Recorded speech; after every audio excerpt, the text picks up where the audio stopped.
बच्चों, आप सुन रहे हैं पुष्प की अभिलाषा। पुष्प की अभिलाषा कविता, और यह कक्षा 8 की पाठ्य पुस्तक भाषा मंजरी का है। पुष्प की अभिलाषा। तो पुष्प की अभिलाषा क्या है? ये है कविता है। क्या है? कविता। पुष्प की अभिलाषा क्या है? कविता है। और जो कविता लिखते हैं उन्हें क्या कहते हैं? कवि। क्या कहते हैं? कवि। तो हम बात करेंगे पुष्प की अभिलाषा कविता के कवि माखन लाल चतुर्वेदी। माखन लाल चतुर्वेदी। तो सबसे पहले हम माखन लाल चतुर्वेदी के बारे में बोलना चाहेंगे। इनका जन्म 4 अप्रैल 1889 ईस्वी में हुआ। और कहाँ हुआ? मध्य प्रदेश के होशंगाबाद जिला में। एमपी मध्य प्रदेश के होशंगाबाद जिला में हुआ। चतुर्वेदी जी इतने लोकप्रिय थे कि वे भारतीय आत्मा के नाम से जाना जाता है। भारतीय आत्मा के नाम से किन्हें जाना जाता है?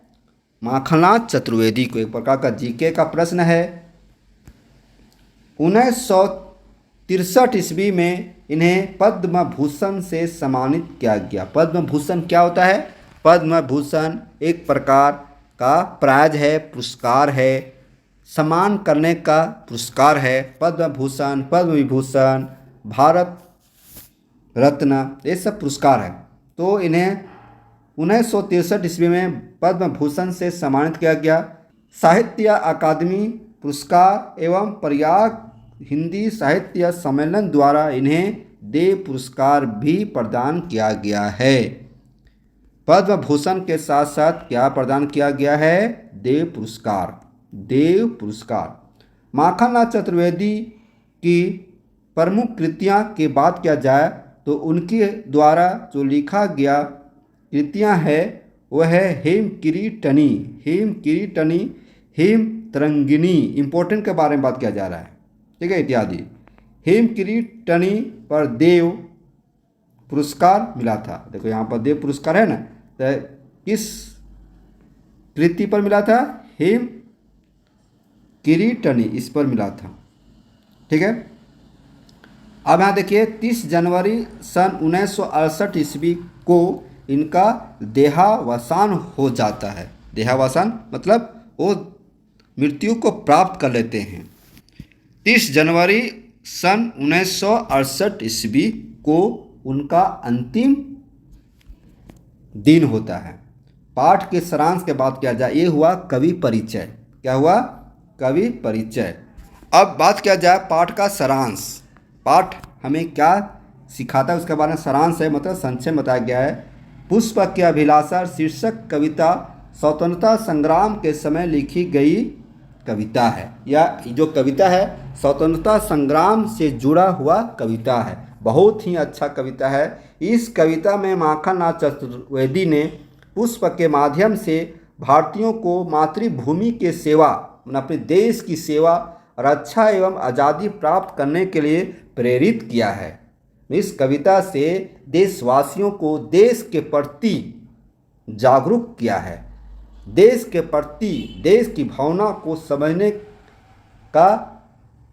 समझाने का कोशिश किया है। यहाँ पुष्प की यह अभिलाषा है कि मुझे यह चाहत नहीं है कि मैं सुरबाला किसको कहा गया? अप्सरा के गहनों में गुत्था जाऊं, नहीं प्रेमी के माला में गुथकर प्यारी प्रेमिका को ललचाऊं। नहीं, ये पुष्प की कोई अभिलाषा नहीं है, कोई लालसा नहीं है कि मैं अप्सरा के माला में पहनूं और प्रेमी के माला में गुथा जाऊं।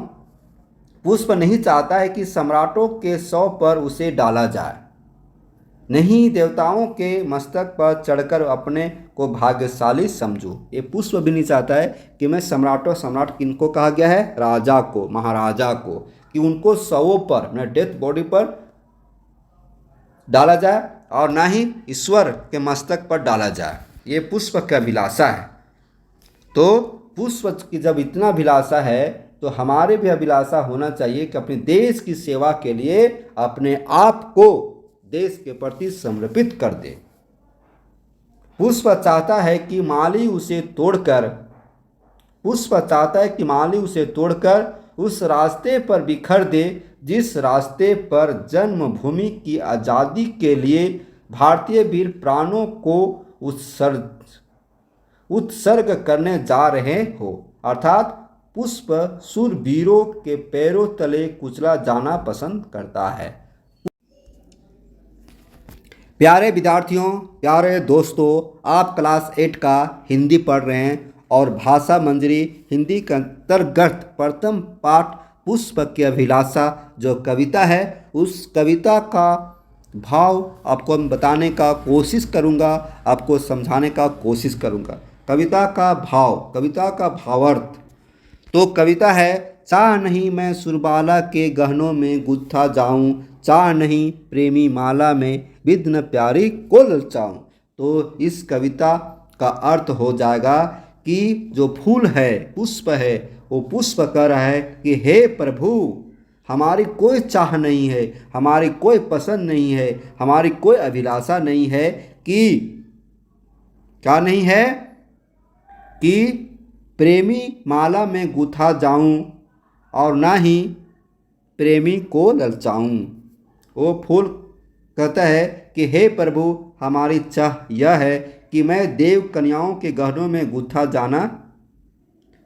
फूल कहता है कि हे प्रभु, हमारी चाहत यह है कि मैं देव कन्याओं के गहनों में गुथा ना जाऊं और ना ही प्रेमी के माला में गुथा जाऊं। ये फूल की चाहत है। फूल क्या चाहता है वो भी बताएंगे।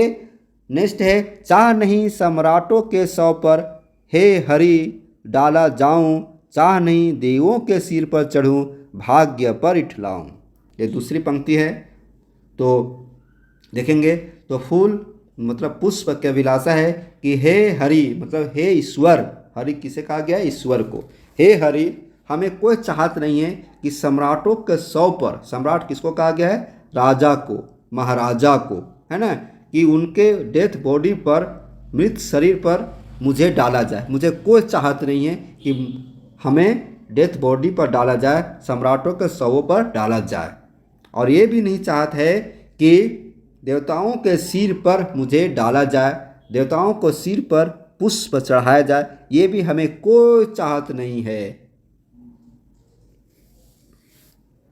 अपने भाग्य पर गर्व करूं ऐसी अभिलाषा मेरी नहीं है। बताइए, फूल भी नहीं चाहता है कि मैं देवों के शरीर पर चढ़ूं, देवों के मस्तक पर चढ़ूं और सम्राटों को सौ पर चढ़ूं। अब देखिए आगे आइए, यहाँ देखेंगे, मुझे तोड़ लेना बनमाली, मुझे तोड़ लेना बनमाली, उस पथ पर देना तुम फेंक, मातृभूमि पर शीश चढ़ाने जिस पथ पर जाए वीर अनेक। ये पंक्ति हुआ कविता। अब इसका अर्थ समझिए। फूल रिक्वेस्ट करता है, माली से रिक्वेस्ट करता है। बनमाली किसको कहा गया है? मतलब माली गार्डनर जो उसका देखभाल करता है।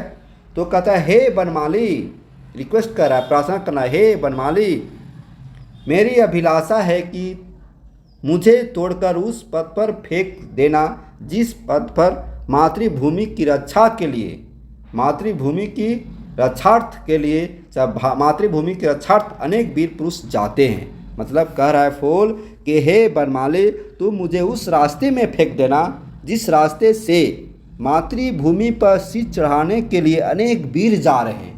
उनके पैरों से मैं कुचला जाऊं, यही मेरी अभिलाषा है। किनके पैरों से?